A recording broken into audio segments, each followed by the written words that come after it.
warahmatullahi wabarakatuh. Ibu-ibu Dharma Wanita Persatuan Kementerian Agama Kabupaten Sumeneb serta pendengar yang dirahmati Allah. Ramadan adalah bulan yang dinanti-nanti oleh semua orang yang beriman. Di bulan tersebut banyak sekali anjuran untuk berbuat kebaikan, mulai dari amal yang berhubungan langsung dengan Allah Subhanahu wa taala seperti sholat, puasa, dan membaca Al-Quran. Di samping itu tidak hanya yang berhubungan dengan Allah, kita juga dapat melakukan tindakan amal yang bertindak dengan sesama umat, seperti halnya infak, sedekah, dan menyantuni anak yatim. Pahala yang didapatkan dari menyantuni anak yatim adalah salah satu pahala yang paling mulia di sisi Allah Subhanahu wa taala.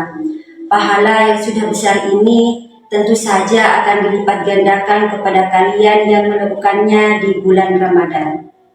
Ada 5 keutamaan menyantuni anak yatim.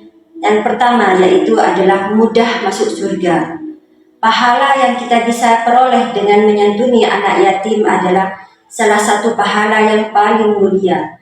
Besarnya pahala ini akan memudahkan kita dalam memasuki surganya Allah Subhanahu wa taala.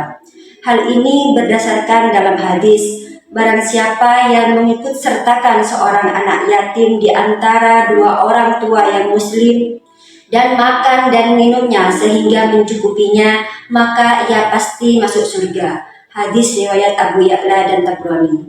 Yang kedua yaitu adalah pahala amal kebaikan yang sempurna. Tentu saja selama Ramadan kita harus mencari pahala sebanyak mungkin. Tahukah Anda bahwa Ramadan sebenarnya kali ini adalah bulan anak yatim? Bagi yang memahami keutamaan anak yatim tersebut, mereka tentu saja memanfaatkan momen Ramadan ini dengan sebaik-baiknya. Bukan hanya karena pahala membantu anak yatim, juga senantiasa membersihkan hati kita, seperti halnya dalam hadis yang diriwayatkan oleh Imam Ahmad dan Tabrani dari riwayat Abu Umamah, yaitu adalah barang siapa yang mengusap kepala anak yatim semata-mata karena Allah Subhanahu wa taala, di setiap rambut yang ia usap Allah Subhanahu wa taala memberikan kebaikan.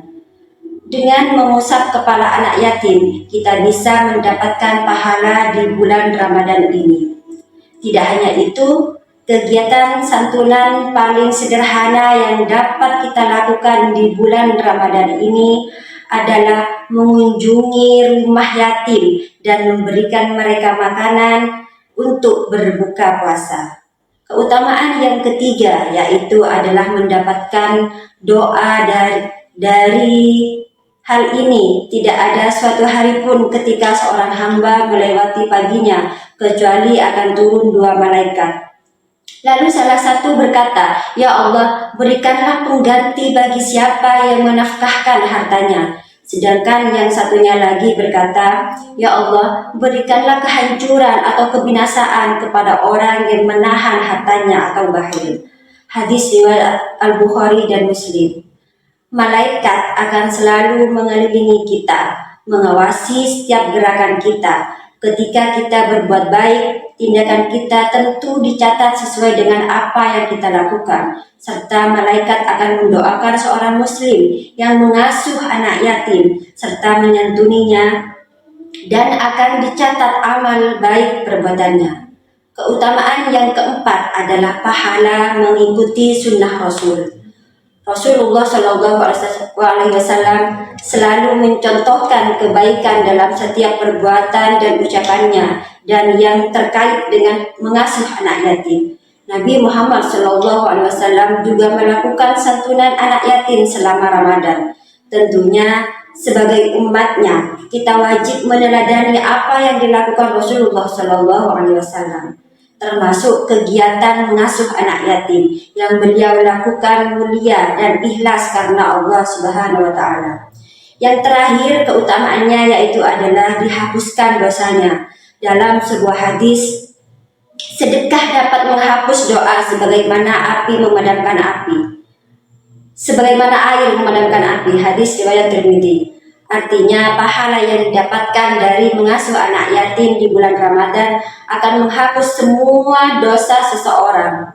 Oleh sebab itu, dari beberapa keutamaan di atas, marilah kita raih dengan cara memperlakukan anak yatim dengan baik dengan cara menyayangi serta menyantuninya. Semoga di bulan Ramadan ini kita bisa meraih 5 keutamaan tersebut dengan sempurna. Semoga bermanfaat. Assalamualaikum warahmatullahi wabarakatuh.